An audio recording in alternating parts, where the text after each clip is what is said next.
Okay, let's get started. Can everybody see my slides? Okay. And everybody hears me? Okay. Okay. So planning to win in 2023. So this morning I had maybe 20, 25-ish people on. This seemed to strike a chord with some people, and people didn't say a whole lot on the webinar, but afterwards my text messages and my emails blew up. I'm going to get you thinking about things differently. I'm going to present some questions, and I'm going to get you to really evaluate kind of where you're at with things. I mean, certainly let's have a discussion. I think I muted all of you because never fails. Somebody always gets on a call and starts talking and we hear half the phone call. But if you want to talk through some things, definitely let me know. I mean, again, this is meant, some of the stuff that I present it's meant to get you thinking. It might be something you need to revisit. And I'll send you everything, but after the first morning session, I kind of reflected, and it felt more like a prioritize and eliminate distractions session in order to win in 2023. But I mean, with all of these Recruiting Made Simples, I tend to go off of what seems like it's the hot topic. And coming into this new year, I have a lot of coaches reaching out to me, not wanting to rinse and repeat everything they did from the previous year. I feel like a lot of coaches don't really plan properly. We're not doing the right things. We're not asking ourselves the right questions. And so we end up in a new year doing the exact same things that we did the previous year with the same results. And I don't want that for you, right? So with this, and I mean, I think I said this maybe in an email or maybe in the sales page or whatever that I set up for this registration page. If nothing changes, right? If you go into this next year doing the same thing with the same mindset, the same plan, the same methodology, the same perspective, the same mindset, you'd be crazy to think that you're going to get a different level of result. And we can't afford, right? We are not in the business of relying on luck. It gets us some places every now and then, or hope, right? Hope is not a great strategy. So we're going to take the bull by the horns. And again, I want you to really critically evaluate, how am I doing with some of these things? And then, as always, I'm here to hop on calls afterwards, but I'm going to I want you to be proactive and make the changes you need to make, right? And I'm here to help make those changes. So as always, right? I mean, I'll send you the recordings. I'm going to try to go an hour. This morning went about an hour and 5-ish minutes, but I'll try to go an hour. If you want to stay on questions and answers at the end. And then again, I said this to the group this morning. People always say to me, oh, I wanted to talk and I wanted to go through this, but I just feel like you're so busy. That's kind of the curse of calling a company busy coach, right? People always think I'm too busy to hop on calls. This is what I do, right? All day, every day. So don't be shy about reaching out and setting up a call, because this is why I'm presenting this to you, is to help, right? And then give you ideas and then follow up. Because a lot of times the first idea or the first time you hear it will get the wheels spinning. But a lot of times that's where you need some accountability and some follow up and, to tweak and adjust and all that kind of stuff. So I'm here for that afterwards if you want to use me for that. So Dan Tudor certainly has said this. If you're going into this next year and planning out your recruiting, thinking through critically, where do we fall short, right? Or, where can we make adjustments? Where are we getting stuck? Dan has said this: if you're having issues with getting the recruits you really want, it's probably because you're failing to tell a compelling story with a mix of logic and passion done over an extended period of time. 100%. Yep. Where I take it, because from personal experience, I found the way that I was working and my self-inflicted wounds were causing the results I was getting. And, a lot of you have heard me say this. You have a system for how you do things, and it's set up perfectly for the results you're getting. You're not getting the ideal results. We got to change something with the way that you're working or what you're choosing to work on. That is huge, right? So as an outside person, right? If I were to come to your program and look, get an outside perspective to see how you're currently running your recruiting, this is, again, this might feel a little in your face, right? And I am and I'm not, right? Trying to just wake you up a little bit to really get you to consider, how am I doing this right now? And where do I need to make changes so I'm not rinsing and repeating, okay? But if I were to come in, right, based on the results you're getting, what would I see? If the way you're doing things, I've never seen a powerhouse program built on randomness. Never, ever, ever, right? So if you're doing things randomly, if you have multiple staff and everybody's kind of doing their own thing, their own way, if the quality of your recruiting depends on your mood or the time of day, random, right? And random results are not good for us coaches, right? So right now, just evaluate yourself, scale of 1 to 10. How well did you do in 2022? Whether it is getting the commitments, getting your numbers, getting that next level kid, you're working through your recruiting, right? Managing your staff as it comes, pertains to recruiting. You certainly can give yourself an individual evaluation for each one, or just one big number as a whole. But 1, hot mess, 10, we're firing on all cylinders. Now, my guess is you're not a 10 because you're here, right, on this webinar. And so my guess is there are little things to adjust. But what I'm here to do is to give you, and like always, you're probably going to walk away feeling like you were drinking out of a fire hose. I have an hour, right? An hour with you to plan your whole entire year. So I'm going to give you a lot of things in a short amount of time. Take it or leave it with some of it, but what do you need? I'm trying to put some different questions in your brain as we get started, because I want you to be considering these things all throughout. But what do you need to do to get to that next level this next year?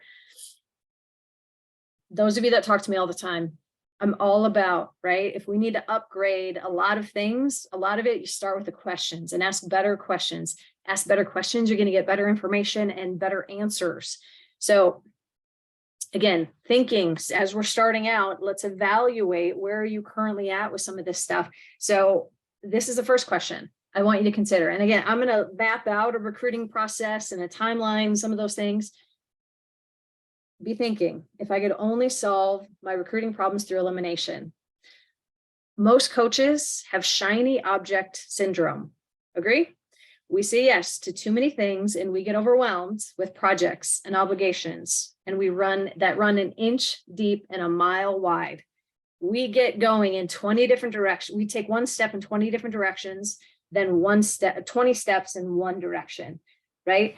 And so what if you couldn't add more or do more this next year with your recruiting? What if you could only build your recruiting by eliminating tasks and strategies rather than adding new ones? When you take the time to really sit with that question, you're typically going to find 2 to 3 big areas of recruiting where you're wasting time and energy on things that are giving you a very small return. Once you do, eliminate those things from your recruiting and reinvest or double down on areas that are giving you a better return. That's when you can get exponential results, right? And that's what I want for you. Who can do this for me? Now, I get some of you already are like, like, nope, I don't have any staff, so I have to do everything. And the thing I want you to do is consider, and we might need to be resourceful, right? And find the resources. Instead of asking yourself, how do I do this? Or how can I make time for this? I want you to ask yourself, who can do this for me or help me do this 10 times faster? Oftentimes, the most important question you can ask yourself is not what or how, but it's who. When you stop trying to do everything yourself, you will create the time and energy to focus on areas of your program and recruiting that matter the most. And the more energy you pour into areas of your genius while allowing other people to do things that are in their areas of genius, that's when things can move a little bit smoother, a little bit faster.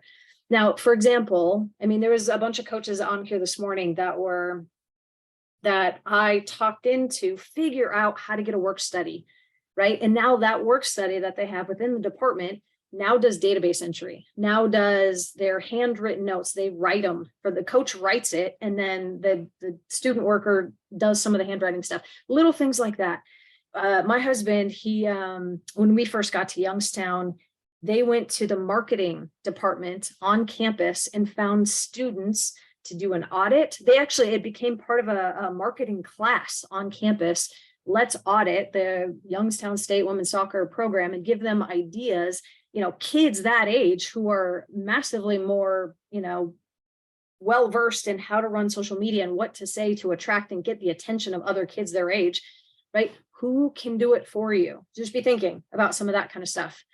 And then I want this, I don't want that. I want you to be razor sharp and crystal clear about what you want and what you don't want for this next year. A lot of coaches don't deeply consider, I think, what they don't want. We rush into some goal or objective, and once we hit it, great, but only to find we are miserable in the end. Ever find that? I think the cliche of a coach who wants to win and work hard to get it all, but does it at the real cost of their passions and their health and their family. Yes, you might get the wins and the glory that comes with it, but you realize the wins weren't the only thing that you wanted, right, for your life. So I think a better way to approach this is to say, yes, I want the wins, but I don't want to get stuck late working in the office every single night. Once you establish I'm not working late in the office, then we can come up with different strategies for how to work and eliminate a lot of maybe the unnecessary things, or even a lot of the distractions, put you in a different environment. So you're getting more work done during the day. So you don't have to work as much at night, or you don't want to gain weight and get unhealthier. I don't want 100% my identity to be tied into being a coach, or I don't want to lose my connection with my family. Get clear on all these things. I'm going to give you a lot of ideas of different ways to plan this next year. But as I'm saying these things is, okay, yeah, that sounds like a good idea, Mandy, but I feel like I'm going to lose this because of it.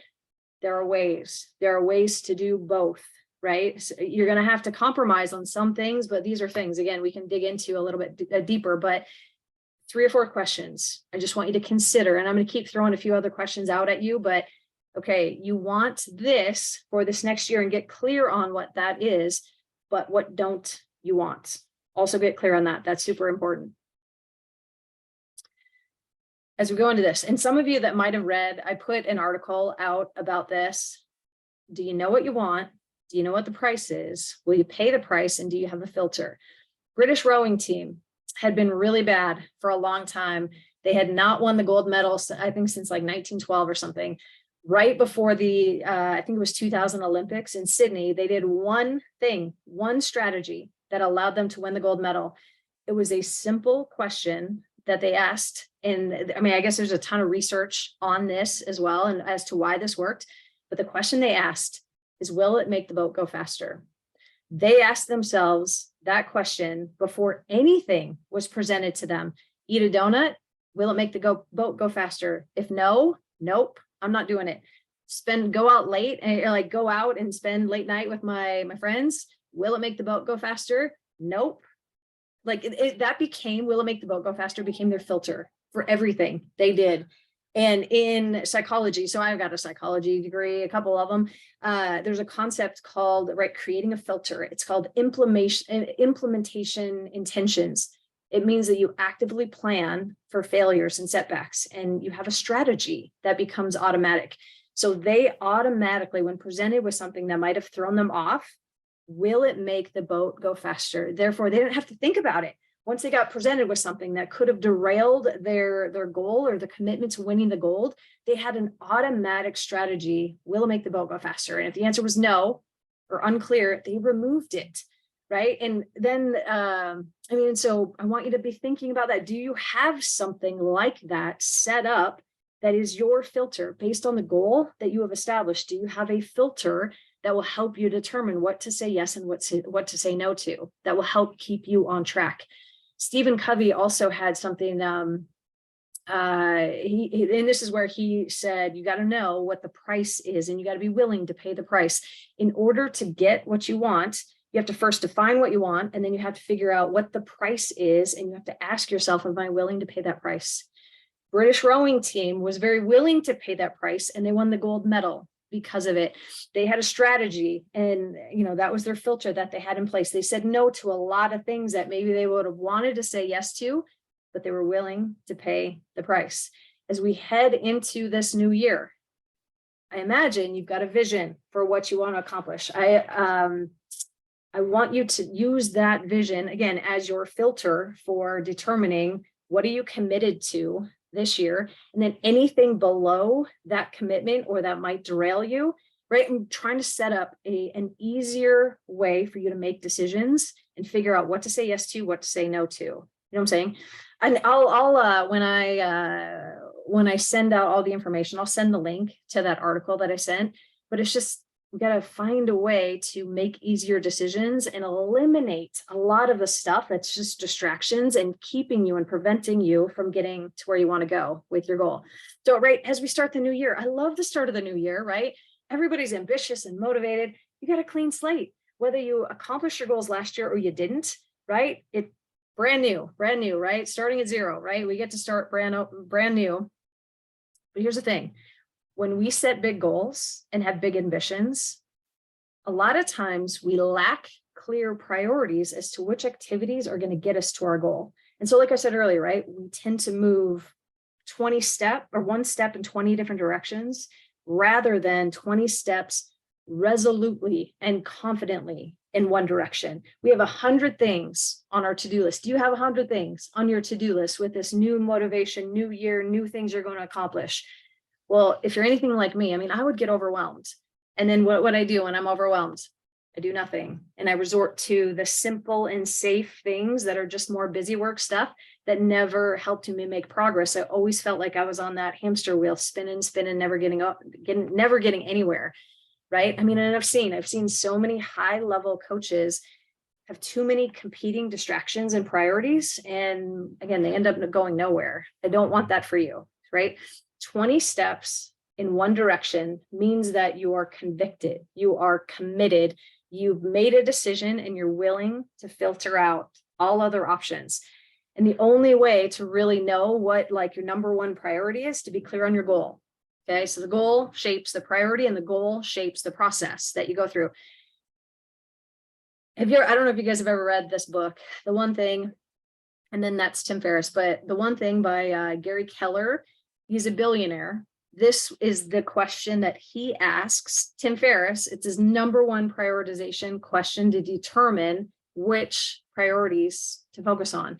What is the one thing that if focused on solves everything else you're trying to accomplish? There's so many things you could do, right? And so many things you might think are important, but maybe aren't as important as you think.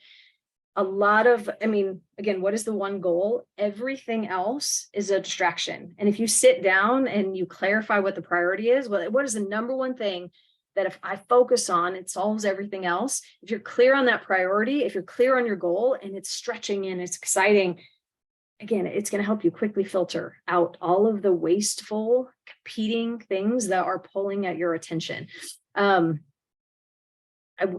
So with this, a couple examples. Getting commitments on a campus visit. As I asked myself, what is the one thing that if I focused on solved everything else I was trying to accomplish? Getting commitments on a campus visit. That was the goal. And so that changed my process before the visit, and it changed my process after the visit. Knowing typically with the length of the recruiting visits the recruiting process for Division I soccer is my background, it helped me then organize how much time do I have, how many months do I have to get my message across, get all the information that I need to make an offer to a kid by the time they come visit campus, so that, how many chances do I have to send them emails, get them on the phone, send them text messages? That once I knew how many chances I had, then I could align my communication, the stories I wanted to tell. Then I could align the questions I wanted to ask, right? One decision, we are going to try to get a commitment on a campus visit. you see all of the things that happened because of that one decision and that one goal. And not only did we had to get better organized, we had to get all our ducks in a row. It forced us to be more direct. We couldn't afford to waste a lot of time because otherwise we weren't going to get to that goal. It helped us and this goal came about when I had just gotten to a program that, I got the job in April, and I had just had a baby, and we needed to go get 10 recruits that next class starting in the fall, right? Again, this is April. So we had to get out, and we needed to get out and get all a new freshman class as well. We ended up getting, with that as the goal, 10 kids to come in and play that fall. From April until August, we got 10. And then from April until October, we got 21 new freshmen. And a lot of it was that, right? Getting commitments on a campus visit. That was one thing that helped us focus all of our efforts and our attention on everything else. Another example is, and some of you guys have seen me show this, what's one thing that kind of takes care of everything else? One big issue that I was having was my attention was getting pulled in a million different directions by all the average kids who were connecting with me. So one thing we started to do is, okay, the goal is we are only communicating with our top kids and nobody else until those top kids are written to. We decided this is what our top kids are going to get every single month, and had set a plan as to, okay, this is the block of time we're going to work on these things to make sure it gets done.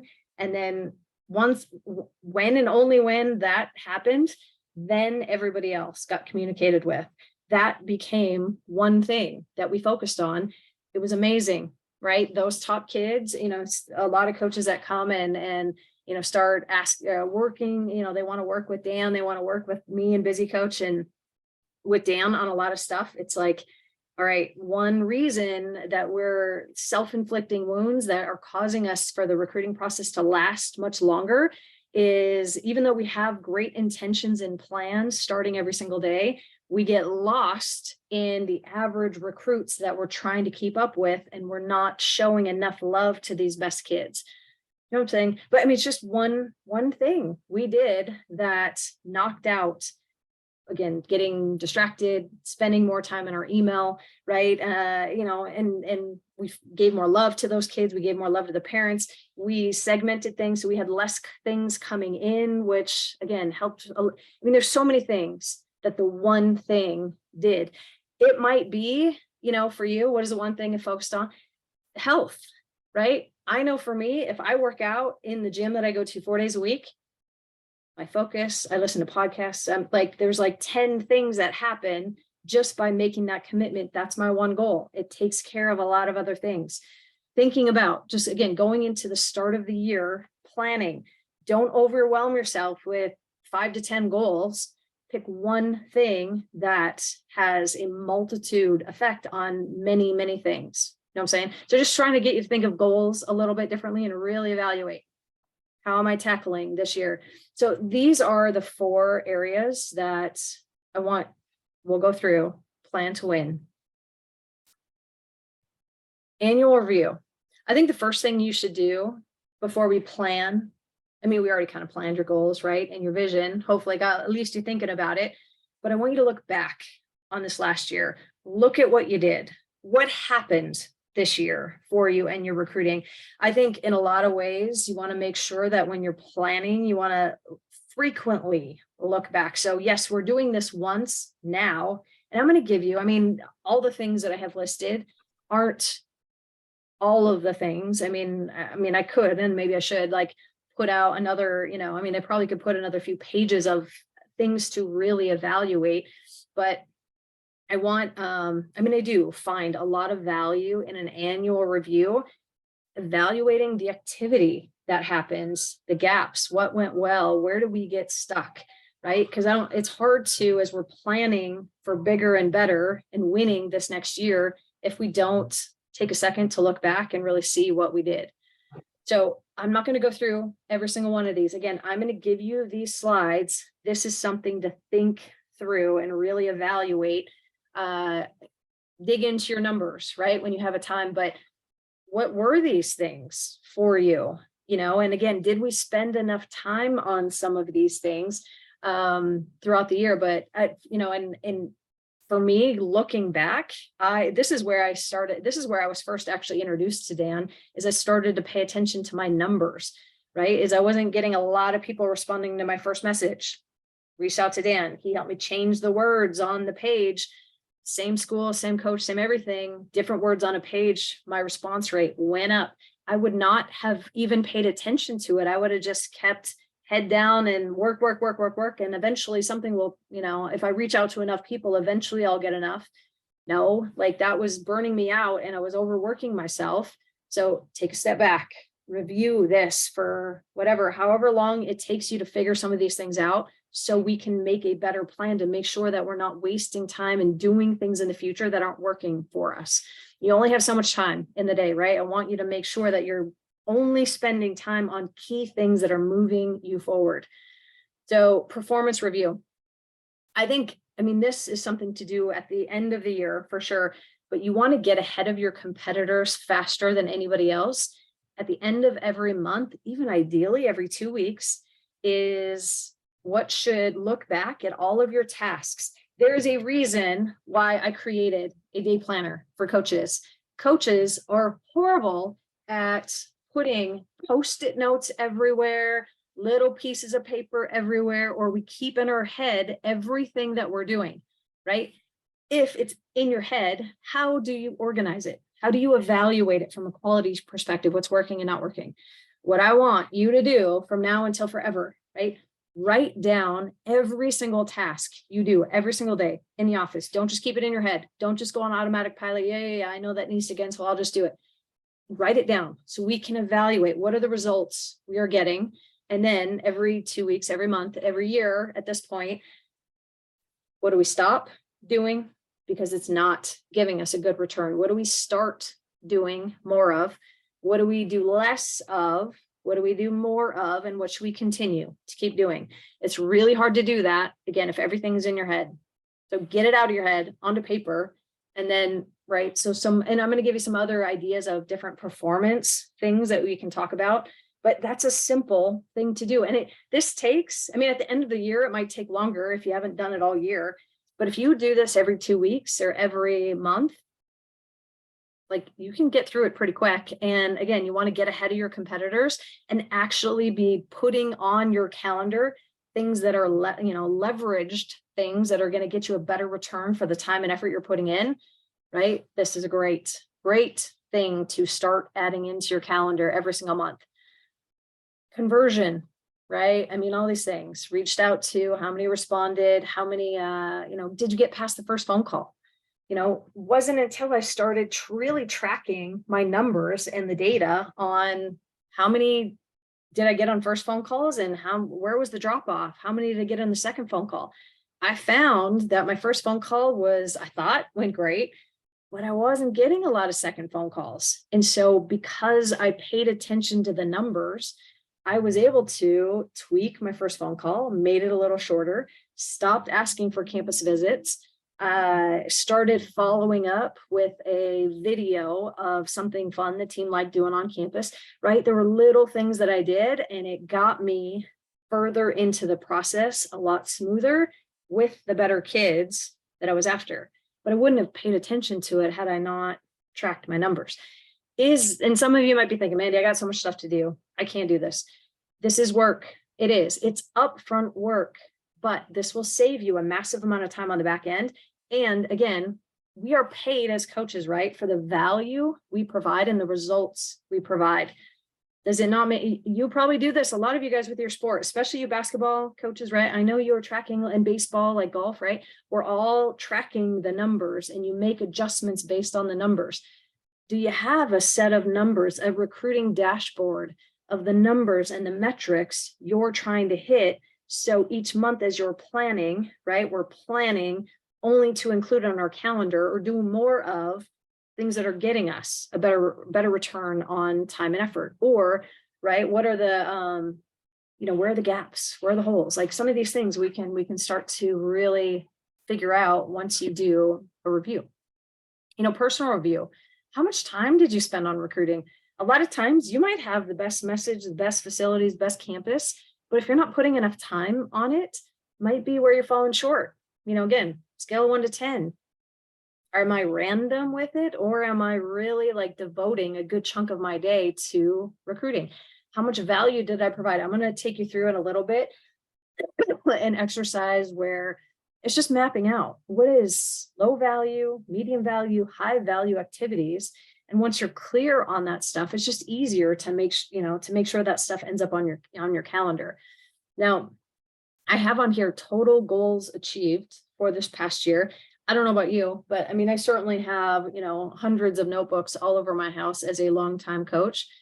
I got pretty sick of, scrolling through different notebooks and seeing, oh, okay, I just set my goals for this year and they look pretty similar to the goals from last year. And you know what? I didn't accomplish anything I wanted to do last year. I gave up on them pretty quick. A lot of it was, and I say this to coaches all the time, right? I spent more time looking at my phone and scrolling social media than actually reviewing my goals, setting my agenda and my schedule for the day based on the goals that I want to accomplish. You know what I'm saying? All these things. And I know you're probably like, well, Mandy, duh, like we work on this stuff all the time with my team. Yep. And this is where, I'm saying all these things, common sense, not always common practice. And a lot of times coaches, we are better at, we kind of do as I say, not as I do, right? How are you working this way as we're planning to try to win and get ahead of where you are at this time by next year? Reviewing your goals and looking at them every single day and establishing a calendar or a to-do list based on doing at least one thing a day that's going to get you closer to that goal, right? It's simple, but not a lot of coaches are doing it. And that's why if you do it and you find a way to make it a habit, it can get you further ahead in all of this, right? So recruiting model, I think most of you should have gotten the document that I sent, the Excel document. I'm going to bring it up at the end because I want to get through all of this and I don't want to jump back and forth because I really suck at jumping back and forth and putting the PowerPoint back up and actually having it work. So we'll get to that.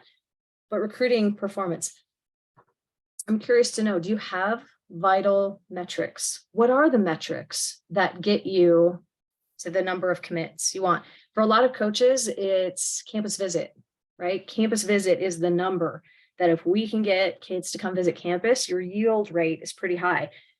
Might be that, it might, but again, it might be number, you might just pay attention to where am I losing them, like first contact, right? If a lot of times I find if we're not getting them on the first contact, I might have been selling too much. I might have been asking for them to do things that they don't like doing in the first message. But I wouldn't know that. And wouldn't know where to make adjustments had I not been paying attention to my numbers. Social media, right? I don't think the point of posting on social media is just to post to show things. I want you to post on social media for recruiting purposes to create conversations to see if what you have is what the recruit wants. How are you keeping track of some of those kinds of numbers? For you, right, each program might be a little different, but based on, I know there's some Power 5 programs that are registered for this. I know there's some junior college, in every sport, every division in between. What are your numbers? What makes sense for you to track as we're trying to establish priorities, as we're trying to establish a filter, right? We got to figure out what to say no to. And a lot of times you're going to get, and you probably have seen this. I always joke with, kind of joke, but it's serious, like, right? Graduation is sometimes the best thing ever. And how much better does your team get when you get some of your pain in the butt seniors off your team? Addition by subtraction. A lot of times recruiting, you can get addition by subtraction by eliminating things that aren't working, right?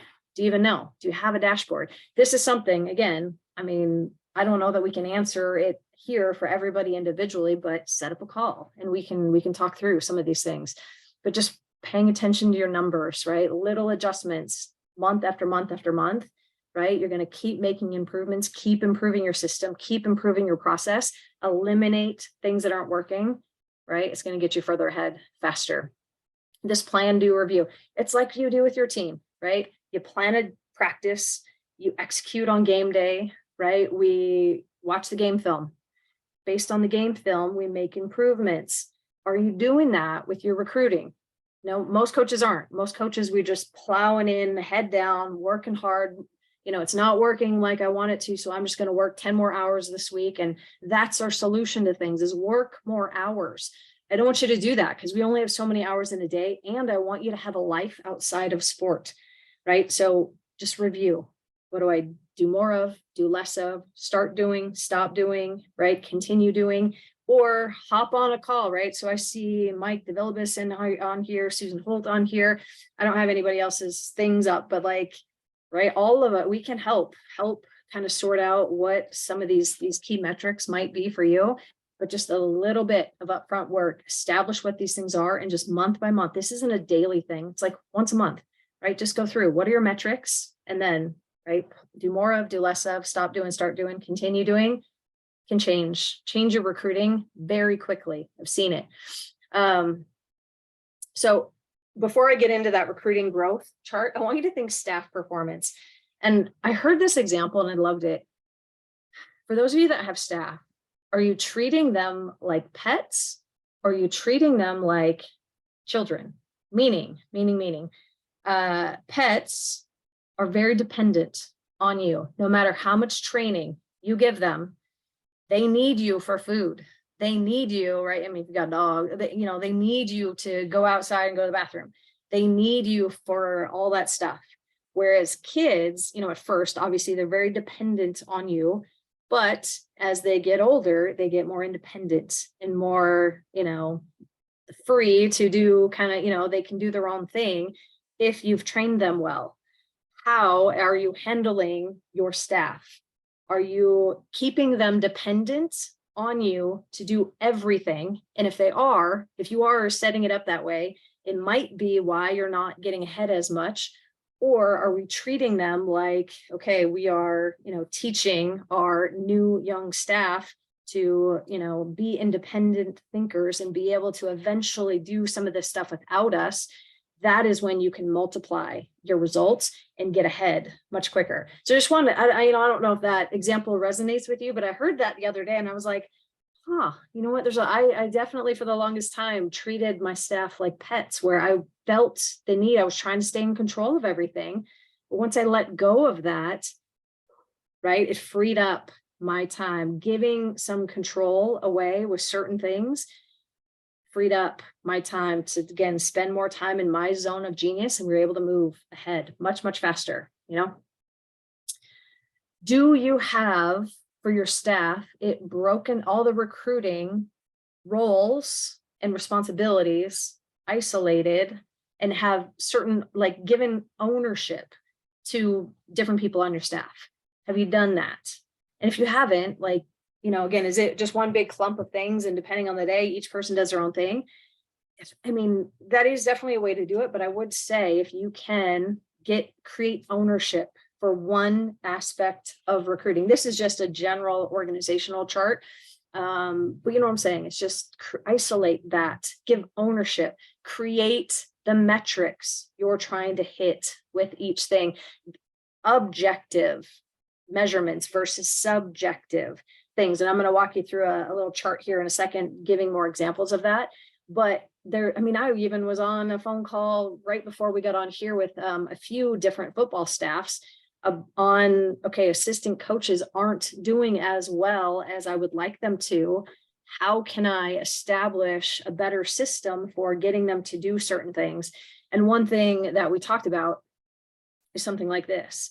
A lot of coaches just head coaches set up projects for their staff, not goals. Projects are subjective, right? Goals tell you why. Projects tell you what. Goals are accountable to a result. Projects are accountable more to a deadline, right? Goals create friction, and we need friction, right? We need something to drive us. and get us moving and staying motivated, right? Now, I certainly don't want you walking around stressed all the time, but I think hallmarks of great performers is we want to be accountable to something. This is where, like, so even just the first example, right? Build an Instagram page versus build an Instagram page that brings us 10 new prospects a month. Much different set of instructions, much different expectation for a staff member or yourself. If you're having to do this by yourself, much different.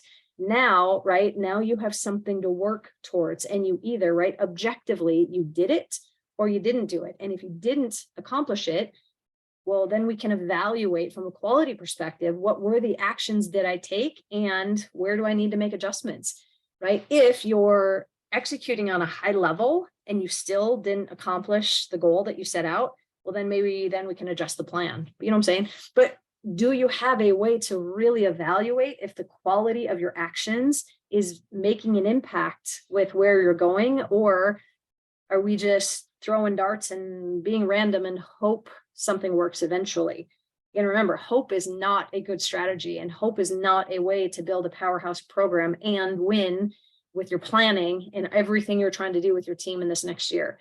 So just think with your staff as you're giving directions, or even with yourself, you're setting your to-do list for the day. Are you establishing projects for yourself, or are you creating goals for yourself, right? Establish a metric to hit, right? You'll work differently. You'll focus differently, right? And then again, now you have a way to go back and make improvements. So personal production, two different mindsets that I want you to be thinking about. I don't care how many hours you're working. And I know in this, the culture that we're kind of in with college coaches is that it's seen, you know, coaches wear the badge of honor. I'm working 80 hours a week. Yay, me. I could care less. And I think your athletic director, as far as I know, could care less about how many hours you're working. They care about the results. They care about wins and losses. They care about the roster size. They care that you're graduating student athletes. They care that you're providing a good experience for your student athletes, right? So get out of hustle and grind and I'm going to work. I'm not saying you don't have to work hard. I'm not saying that, but I want you to get more results minded versus just hustle and grind minded, right? Or hours worked. Think more results versus hours worked. I would much rather have you shave 10 hours off your week, right? Now you can go home and be with your family, be with your kids, like do workout fun stuff, right? To recharge your batteries, because your team will feel it in you, right? The quality of your work will go up versus just working, because that's what you feel like everybody else is doing. And that's what you need to do to get ahead. It's not, right? I promise you it's not. Or it's thinking busy equals value. Oh, I'm working all the time and I'm busy all the time. Trust me, I get you, like feeling like I'm accomplishing a lot of things. I'm getting, everybody needs me, right? Everybody's contacting me. I got a lot of things to do. I get that. But remember, right? We are paid for the value we provide. You get promoted for the value you provide. Your athletes that are getting scholarships, right? Do you not give them more or less scholarship based on the value they provide? Do you ever ask yourself, and I think that's my next thing, do you ever ask yourself, how much value did I provide today? Okay. So I'm going to walk you through some of these things, but just thinking, okay, so monthly, so year, right? We've got that big vision, that hopefully multiplier goal, not just 5 to 10 linear goals that, if I accomplish these things, will help get you ahead a little bit. I want one big thing, right? That affects a lot of other things. That's your filter. But then month by month, what are the tasks? What are the games? What are the recruiting events? What are the big things, right? That need to go on this calendar. So look ahead, plan ahead every month. And then I am all about, this was my, oh crap list. I used to work off the top of my head, and every day it was, oh crap, can you stop what you're doing? I need you to help me finish this because I forgot. Oh crap. I kept saying that. Well, then it was like, all right, Mandy, come on, get your stuff together here. So I just got out of my head onto paper all of the things that I needed to do throughout the course of the year. It was all in one place. So again, started with what's coming up this month. Then what are the key tasks associated with that I need to get done in order for that one event, each event to be successful. So this was a way for me to proactively plan. This is a way for once a month, I could get an entire to-do list to anybody that was working with me ahead of time because of this list, right? So you want to plan and not forget things. This also is, if you're into, creating, you have processes and systems set up, hyperlink it to this, because now this became my central dashboard of everything I had to do. This prevented me from needing to go find the documents, right? How much time do you waste trying to find the thing on your computer, right? This hyperlinked it. This, anytime I had a new staff come on board, this helped me train them quicker because everything was in one spot. They could just click the link, right? If they found a better way to do it, they just updated the document and saved it, right? Super simple, but once a month, right? Just what are all the things? Pull it out. This was, and then, right, is we got to keep moving recruits along in the process. Have an objective for every single phone conversation. How can I create movement, right? Do you know, right? Each month, segment your database. What are the next actions I can get my recruit to take? So this is just a little process map, right? Where do you need to, where are my recruits at? Or maybe I've got kids that haven't visited campus yet. What's the next thing I can get them to do? Maybe there's kids that haven't applied yet. I can get them to do that. Or kids that have applied, have been accepted, waiting on financial aid. What can I get them to, what I'm saying? It's just, what are the segments? And then be thinking ahead, not just showing up on the phone call and, hey, how's it going today? Right? Anything new? Just checking in, right? That does nothing to move the process forward. Have an objective, right? Great questions to ask. What is the action I can get them to take? This was a way for us, as we established some of these things, it helped move things along because we were more organized. And then we showed up with an objective every single phone call. It just helped us move things along much quicker. Is there another great question to ask before you just make a massive to-do list, show up and I'm going to work hard today? Take a step back. Is there a smarter way to achieve this same outcome? And I know I've shared this with some of you guys before, but this was, right? It's a super simple question. Think of all of the repeat tasks that you do throughout the course of the day.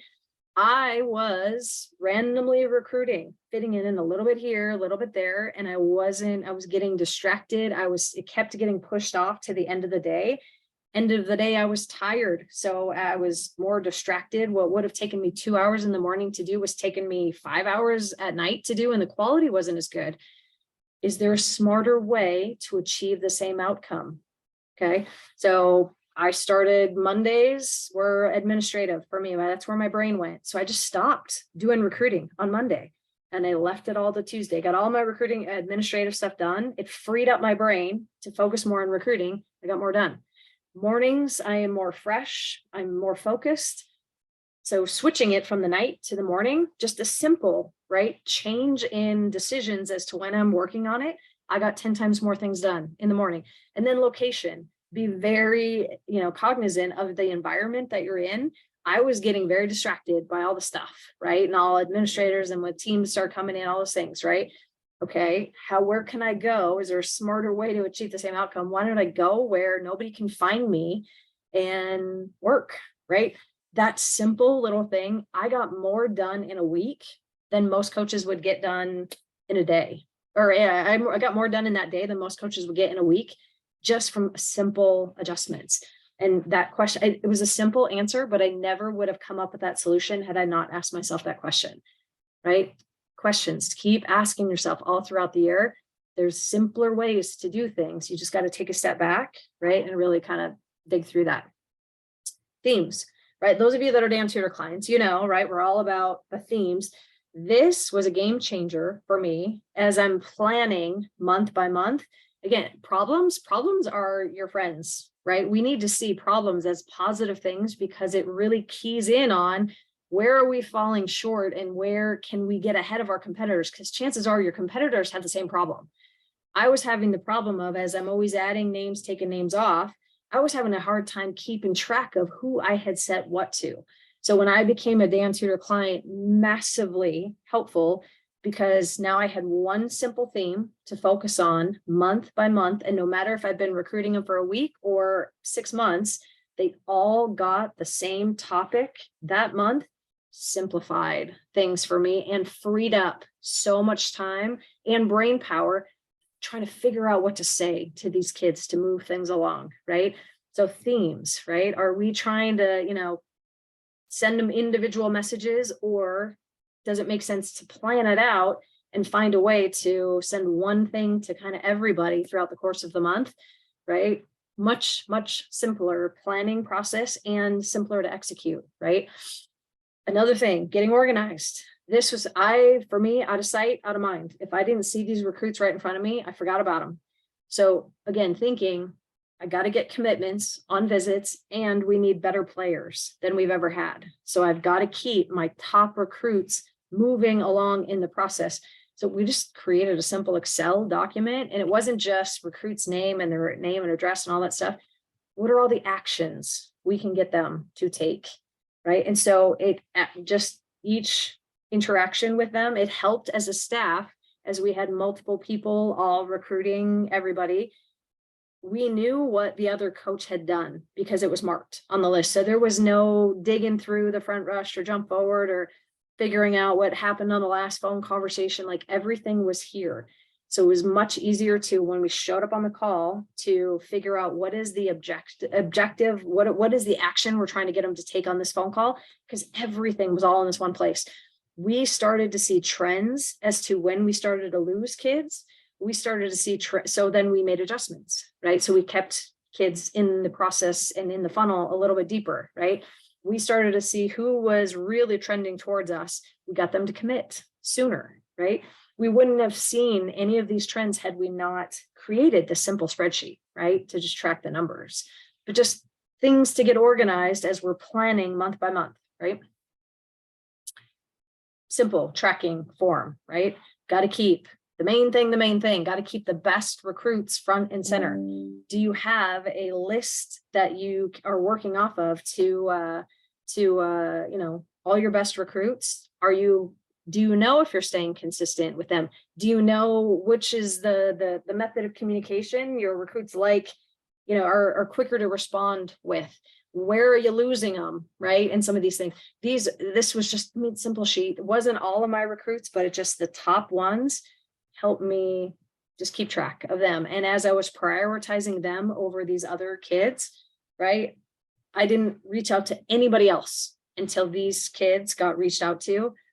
Again, I was able to show the love and keep consistent with these kids, which got me better kids faster, right? I'm all about this. The quality of recruit you get and the speed at which recruiting goes depends on the quality of questions you ask. As you're planning this next year, month by month, I think the difference between good and great is an extra week of research. Are you researching great questions that millennials are responding to get the information you need to figure out if this kid is qualified to be on your team, right? I mean, there's certainly clients that I've worked with Dan or through Busy Coach that we just Google, right? Google great questions to see if a millennial deals well with adversity or whatever it is, right? There's tons of different questions you can ask, but what are you looking for in a college? Good question, better question. What are 2 future things your college has to have? Another thing that I used to track is the amount of time that I spent talking on phone calls, right? When I started to pay attention to that number, I was talking 70 to 80% of the time. Well, if I was talking 70 to 80%, I wasn't learning anything new about them because I was doing all the talking. I was doing no listening. When I flipped it and started planning month by month, what are the questions I can ask to get them continuing to move along based on me figuring out new information and better information that helps me see if this kid is is still interested in what we have. know what I'm saying? So, and then it was, okay, I tried to every single phone call. I mean, I literally had a stopwatch out. I eventually got it to about 70-30 where they were talking and I was listening, right? That when I flipped that based on tracking my numbers, I got better recruits. Things went faster, right? Just because I was listening better. And again, you can't learn anything new about anybody if you're doing all the talking. So listen, right? Ask better questions month by month, right? Something to research. Weekly. The only thing I'm going to say about this, do you know when every single week heading into the week, you're going to recruit? We can't just show up on the day with a blank schedule and I'll work on recruiting eventually somewhere in here, right? That usually fails miserably. What I want you to do is look at a week in advance. Figure out, when are you waking up? When are you going to bed? When are all of the practices, meetings, all that stuff? When are you working out? When are your kids' things? And then what big blocks of time do you have left? And then if you can align big block of time when you have the fewest distractions, your energy is good and your focus is good, magic. That's when the magic happens. Most coaches, I would say, aren't intentional enough to align those things. If you can align those things, that's when you can get 10 times more work done in a shorter amount of time than most coaches get done all week. Okay, so, but you got to plan for it. It's not just going to magically happen, right? Plan for it week by week. Daily. Again, not everything on your to-do list will get you the results that you want. And I would say, right, all the best people, they don't get everything done, but they figured out how to leverage their time. For example, right? So say you've got 1 hour to work on recruiting. What do you work on? Most coaches are just going to open up their email, start at the top, work their way down. One of the many, many, many problems with this approach is that, again, not all recruits are created equal. And usually the average kids that won't make your program better are the ones blowing up your inbox.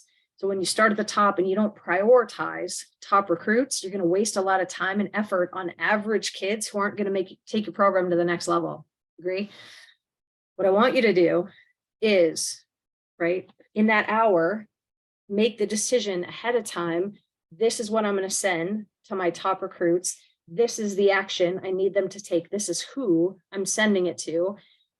I got to get them to the next mile marker, 30 minutes or an hour or whatever it is.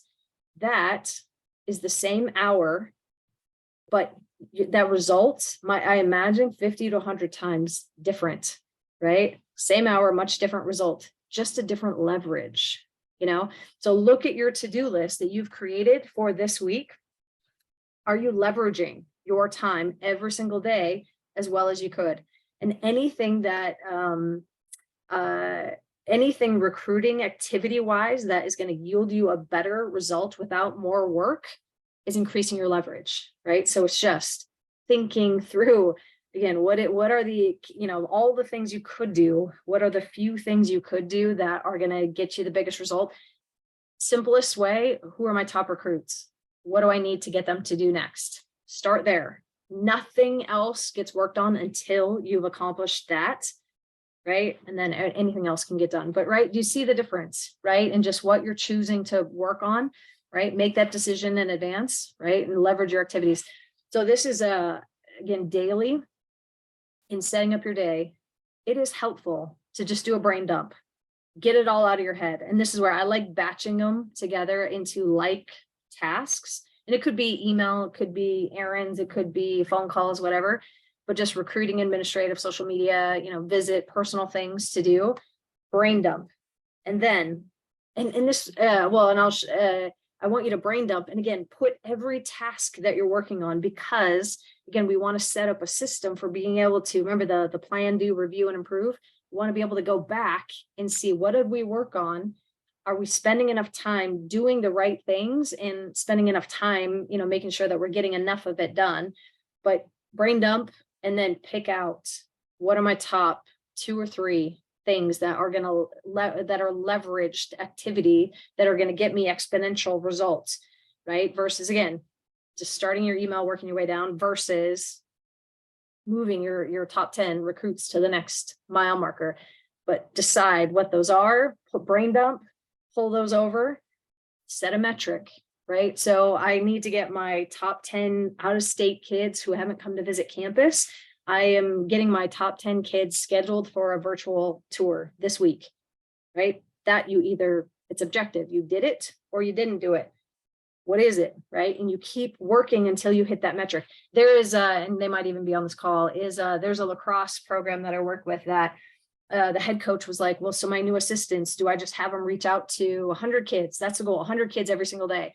Like, no, 100 kids isn't a good number. That's not the thing I want you to focus on. I think they need, instead of reaching out to just 100 people every single day, the goal should be create 10 new conversations, back and forth conversations every single day. They might need to reach out to 1,000 kids. They might get lucky and hit 10 out of 10, but that is a better metric to hit, because now that's a discussion we're having versus just, reaching out to 100 people. See the difference? And then if they're not reaching out to, if they're reaching out to 1,000 kids and only getting 10 kids to respond, well, then we need to change the message. And now we can start pinpointing where to make adjustments. You know what I'm saying? But that's a daily page. I've already thrown this out. So hopefully you're seeing, right? There's lots of things we could do, but I'm trying to get you to think, how can I drive results? How can I provide more value? And it's just choosing different things. And it's choosing different things based on, again, that one goal, that vision that you have for where you want to be at this time next year. But how much value did I bring to my program today? This, I'm going to include this in here. I'm not going to go through this now, but it's just, right? There are things that are very low value that don't provide any sort of results. These are more operational tasks. Then there are, we just low to medium to high, and then high value tasks. These high value tasks, this is where there's planning, there's strategy, there's a little friction, right? Because this is where negotiation happens. You know what I'm saying? This is where the money happens. But this is where, because this stuff is harder, this is where most people avoid. This is where this gets pushed off. Right. And again, you push it off to the end of the day when you're tired, that's when the quality is going to go down. We don't want that. Right. If you can figure out, really key on what are my high value activities, and again, magic time, when is my time and energy and focus great and leave fewest distractions?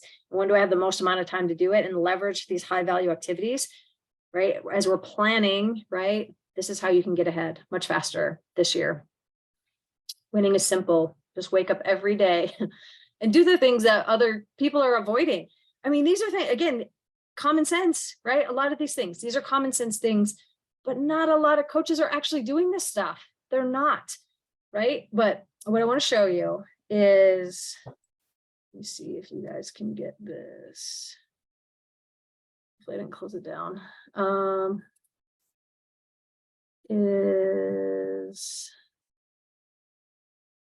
You guys see this recruiting growth sheet?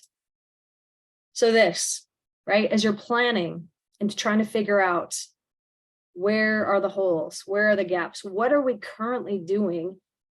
This is a great sheet to just get it out of your head, put it on a paper. But, from identification, how are you first reaching out to them? What are the qualifying questions? I put a little kind of chart here. I sent this to you, but I added some of these things after, current things you're doing, just kind of keep it, normal text, italicize, maybe anything, as we're thinking, do more of, do less of, stop doing, start doing, right? Continue to do anything new, maybe put it in italics. What, any sort of process that you remember I talked about the master to-do list, attaching anything on here that is a repeatable process that has multiple steps, like recruiting at a tournament, right? That's not one thing and you're done and you're there and everything is good, right? We got to reserve cars. We probably got to let compliance know. We got to request money or make sure we have the credit card, or we got to get a hotel. We got to, get the list of names and all that stuff, right? Those are multiple steps. Are you trying to remember it? Or can we create a little checklist, a little process for it, and then hyperlink it to this thing? It's going to help you do the work, repeatable task work that you have to do much faster with a higher quality. But then this is also something you can delegate. because you've got the standard set and you've got everything mapped out, but go through, right? What are all these things? What makes sense to stop doing? Just cross it out. Don't necessarily take it off the list, or you don't have the manpower or woman power to do it. You know what I'm saying? But just go through and start mapping out some of these things all throughout. And then, at the bottom, automation, what would be a good thing to have a checklist for? What would be good to have customized things for? So we had we used to send emails as the first contact. So that was the automatic thing. But then when they responded, we sent a customized text message was the second thing we did, but how, as you're qualifying how consistent, put timeframes in there, make decisions on some of these things. How are you going to eliminate things or reduce some of the waste? What is the experience you want the recruit to have? What do you want them to feel about you and your organization as a coach or whatever, right? But some of these things are just, I know I shared a lot of things with you. And again, is all of it applicable right the second, every single thing? Probably not. But hopefully at least I gave you some different ideas of things, or I got you thinking maybe a little bit differently about how you're showing up or how you're using your staff, or, maybe even just as you're walking through, which we got to, do we really need to dial in maybe this year more than any other year? What is our process, right? How are we going to get this recruiting class? Part of the planning is we got to first, map it out and kind of lay out some of these things. But I will send you all of this stuff. And again, I'm here to follow up if you want. I'm here to answer any questions right now if you have questions. Or I'd love to hear any thoughts or takeaways that you guys had from any of this stuff. But again, I know it's a lot of stuff, and I know I tend to give it, I had an hour, right? We had an hour to plan your entire year. So I was trying to talk fast and get you a lot of information. But, Mike DeVillibus is here. Susan Holt is here. I haven't seen who else is on. If anybody else is on, Dan Christensen might be on maybe. But we're here, right? We're here to offer up any sort of help or, moving things along. But any thoughts, or Mike or Susan or anybody have any thoughts or takeaways as to, different things to move forward with this, or key takeaways you had? Can you unmute me? No, you're unmuted. Okay. Yeah, that was awesome, Mandy. Great job. I think one of the things about giving your staff responsibilities is into your university. I don't know if most of you have seen it already, but it talks about laying out. And I was terrible at this. I coached by myself for 14 years before I went to Idaho and had assistants. I had no clue how to set up a staff and responsibilities, but it's set out really well in the university. Dan talks about the 3 positions of the recruiting process: the visionary, the manager, and the technicians. The visionary obviously sets the philosophy for recruiting. Like, as an example, we're not having anybody on campus for an official visit unless they've made a verbal commitment or whatever you're going to do. Each situation you're in is going to be a little bit different. We had that rule at Green Bay. We never could have had that rule at Idaho because we were too isolated.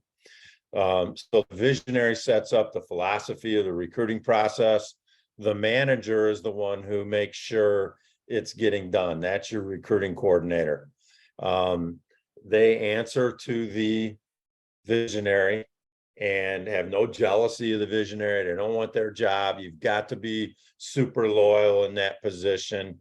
And you've got to be extremely organized, because you are responsible for making sure the technicians are getting all of the work done. They're getting the Dan Tutor messaging sent out every 6 to 9 days that month. They're making sure that the 3 text messages are sent, and the 2 phone calls are made, and whatever they're going to exactly do. They might just type the names on for your letters, and your recruiting coordinator takes care of all the rest of it, and the visionary does the handwritten letters. but by having, and then the manager is the one that makes sure the technicians are following through and getting the job done. But it's all laid out on there. It's really good. I was like, this is so many of Dan things are, this is so simple, but I couldn't freaking figure this out on my own. So really good thing. Yeah, no, for sure. For sure. Other questions or comments, or I know when Dan talks about the Dan Tudor got that from Michael Gerber. It's the E-Myth revisited, but the technique, those three roles, it really seems to resonate with a lot of coaches. And as you're talking about that, Mike, I was like, I honestly, about a week ago when I was I had a lot of this stuff together. I'm not kidding. I probably had about 10 hours of stuff that I wanted to share with you. But I mean, I tried to, just thinking again, we don't have all the time in the world. How can we make the best use of the time that we have, to get better results in a shorter amount of time, so you can go home and have a life outside of your sport, but still, right, keep the quality high. So that's kind of where I tried to focus with some of the stuff. But what Mike just mentioned with the E-Myth and the different roles, those things definitely resonate with a lot of coaches I know. But anything else that you guys have questions, or I am still meeting with, we'll see tonight at 8 Eastern, if anybody wants to show up. I mean, you're welcome to send this link to whoever. I opened this up. I mean, this is Recruiting Made Simple. This is a group that I run every single month, but I opened it up this month because I wanted to get this information to more coaches to help out as we start this new year. But any other questions or comments, or you certainly can put something in the chat or just email me, right? Mandy@busy.coach, or Mandy at Dan Tudor, or Mike at Dan Tudor, Susan at Dan Tudor. We're all here to help however we can. So sound good? All right. Well, I will let you go. I will get this recording and all these handouts out. If there's something I talked about that you want more specific info on, just let me know. All righty. Stop sharing.